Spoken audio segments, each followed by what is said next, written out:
historia compartida es la de Juan Cruz Carabajal. Tiene 28 años, un chico que nació en Formosa, con una buena familia, pero con problemas en el colegio por la causa conocida como bullying. Cuando ustedes terminen esta historia, se van a dar cuenta que su sueño de pequeño los sigue manteniendo. Y este es el mensaje: nunca hay que dejar de soñar. Juan Cruz, ¿cómo estás? ¿Cómo estás, Sergio? Un placer enorme. Igualmente. Bueno, naciste en Formosa, vos sos formoseño. Así es. Papá, mamá. Y de chiquito te empezaron a gustar ¿qué cosas? La verdad que me gustaba mucho mirar la televisión y entretenerme, pero sobre todo el arte. Mi mamá, gracias a que invertía mucho de su tiempo conmigo y porque mi papá, por el trabajo de él, habíamos tenido que viajar al interior y mi mamá se dedicaba totalmente el tiempo a mí y ella me empezó a llevar a clases de arte con ella. ¿Y cómo era la relación con tus compañeritos en ese momento? O más grande, ¿no? Pensando en 6, 7, 8 años. Yo creo que era particular. Yo me acuerdo que la primera persona que hasta ahora sigue siendo amiga y también se convirtió en artista musical, ella fue la primera persona a la cual acudía en el colegio cuando yo llegaba con mucho miedo y ella se acercó a mí y me dijo todo va a estar bien.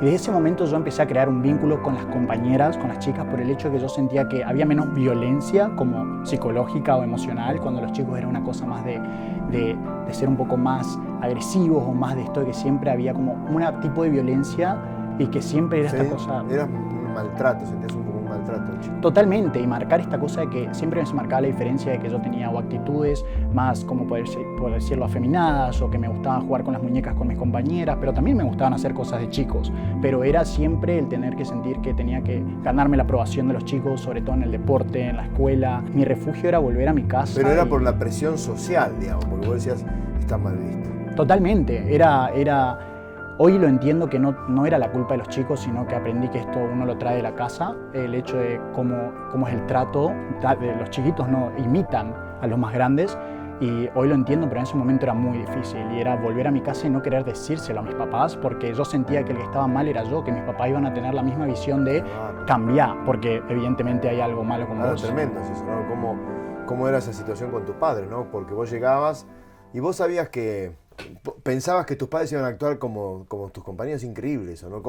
Eso es como una especie de círculo vicioso del pensamiento de la sociedad, que uno piensa que todo es así y no lo es, ¿no? Totalmente. O sea, el pensamiento individual. ¿Y tus padres te bancaron? No, totalmente. Mis padres, hay una nota que vos hiciste que me llegó muchísimo, y es verdad, que era la carta del hijo al padre, sí. En la que es verdad que uno cuando es chico no tiene las capacidades de comunicación, pero ve las acciones de los padres. Claro. Y las acciones de tanto de mi mamá como de mi papá era siempre, sé vos. Ellos, sin decírmelo, con las acciones me decían, ¿te gusta algo? Y practicalo, intentalo, experimentá.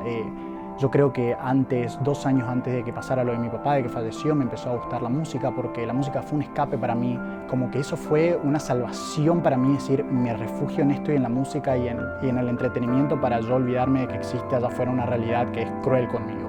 Claro. Y eso de alguna manera te marcó, porque fíjate que ese refugio dentro de la música empezó a vislumbrar como un pequeño camino, ¿no? Voy para ahí. Totalmente, sobre todo cuando fallece mi papá. Eras muy joven vos. 14 años tenía, y ahí fue definitivo el lugar en el que dije, me voy hasta mi mamá a veces me decía, vivís en una nube, pero porque yo me refugiaba del dolor de la falta de mi padre y verla a ella mal en esto que era la música. Ahora decía, si esto me trae tanta alegría, me gustaría yo el día de mañana brindarle la misma seguridad, que las personas encuentren su entidad a través de mi trabajo. Y en un momento terminaste el colegio secundario en Formosa, ¿y qué pasó? Y ahí fue que ya a mi mamá ese año le dije, ma, estoy teniendo un año duro. La verdad que yo también no sabía qué me pasaba en términos de mi sexualidad, de mi elección sexual, y fue un año durísimo donde la presión la sentía cosas, y dije, no puedo seguir acá, porque siento que acá no voy a tener la oportunidad para expresarme o compartirlo y yo sentirme a salvo. Así que terminó el colegio y le dije, ma, me quiero ir a estudiar afuera. En ese momento fui a estudiar diseño industrial y tuve la posibilidad también me estaba sintiendo incómodo, porque era, en el fondo, no ver un futuro en eso. Era como, a ver, no es que no hay un futuro porque no hay trabajo, no hay un futuro porque yo no me veo haciéndolo. Claro. Y un amigo que estaba viviendo ahí, que era europeo, me dijo, Juan, es muy corta la vida, y en mi cultura uno cuando quiere hacer algo lo hace, pero lo hace bien, pero lo hace. Entonces él me dio la motivación, me dijo, andate a Buenos Aires. ¿Y en Formosa vos te sentías maltratado por tu elección sexual? Yo me siento privilegiado por el hogar que tuve, porque yo volví a casa y en un punto, cuando ya no estaba mi papá, se lo dije a mi mamá y ella lo súper aceptó. Cuando sé que hay amigos que tuvieron una experiencia muy diferente, incluso con los padres, dejaron de apoyarlo hasta económicamente en los estudios y fue duro, pero yo al momento de salir a la sociedad era siempre tratar de ser yo y brindar una buena energía a la gente y pasarla bien y divertirnos, y había alguien siempre que venía y con comentarios machistas o comentarios como burlones, hacerme sentir mal, y yo era como, no voy a acudir a la violencia en el sentido de no voy a empeorar la situación. Y una de las cosas más dolorosas de situaciones con el tema de la sexualidad que me tocó vivir fue que antes de yo irme a Estados Unidos tuve una conversación con alguien de la familia de mi mamá que me dijo algo que fue muy chocante, que en ese momento yo no pude responder, no pude procesarlo hasta que pasó el tiempo y pude tener una conversación abierta con mi mamá. Le dije, una de las cosas que más me dolió es que hablé con esta persona y me dijo que si mi papá hubiera estado vivo, él no hubiera estado de acuerdo con mi elección sexual. Y me dolió mucho porque mi papá, desde el lado en el ojo público, en el lado profesional, él sí tenía una imagen de autoridad, quizás hasta, no sé si machista, y la gente se prendía de eso. Pero cuando él volvía a mi casa, él era otra persona.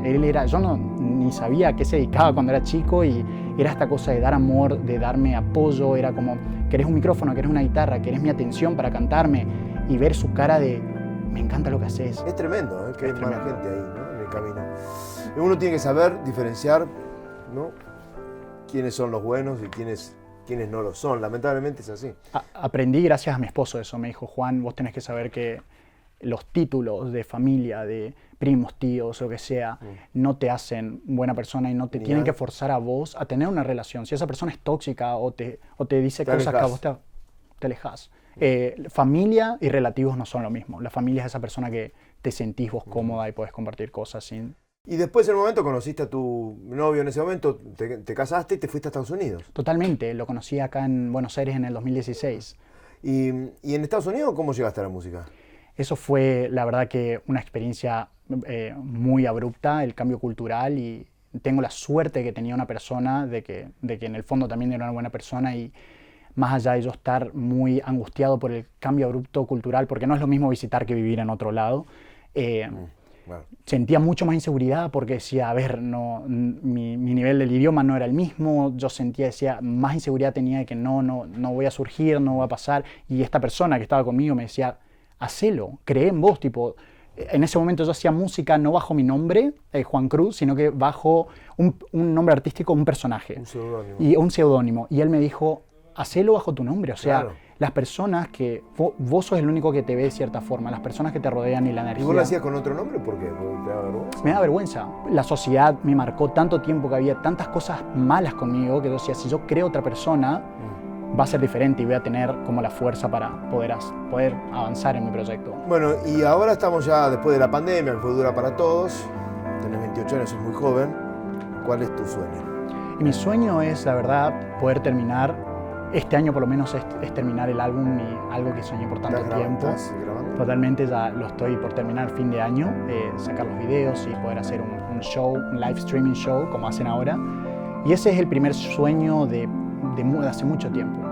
Y después seguro ese sueño va a seguir creciendo, van a seguir apareciendo más sencillos, más álbumes. Y tocar.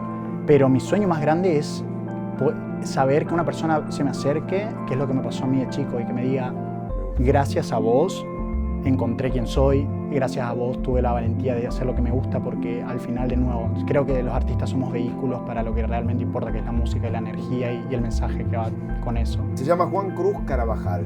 Ahora no lo conoces, lo vas a empezar a conocer de a poquito. Es un talentoso músico que superó una enorme cantidad de barreras que tiene que ver con el maltrato, con el famoso bullying, con los miedos, con un sueño. Él es diferente, es un artista. Los artistas generalmente tienen como sensibilidades distintas al resto. A él le gusta la música y va tras ese sueño. Yo siempre digo que uno tiene que apuntar el sueño bien alto, el sueño a la luna, y en algún momento, si no llegas a la luna, a lo mejor te vas a quedar en una estrella, pero vas a poder lograr eso que siempre soñaste, ¿no? Así que gracias, Juan Cruz. Por favor. Te vas a llamar Juan Cruz Carabajal, no vas a cambiar el nombre, nada. No, no para nada. Me gusta usar Juan Cruz. Es un nombre muy especial porque lo eligió mi hermana, una persona que tengo mucha cercanía. Me lo dijo mi mamá, tu hermana eligió el nombre y vale muchísimo ese nombre para mí por esa razón. Bueno, Juan Cruz, por algo te lo eligió ese nombre. Totalmente. Gracias. Fue un placer, Sergio. Muchas gracias. Igualmente.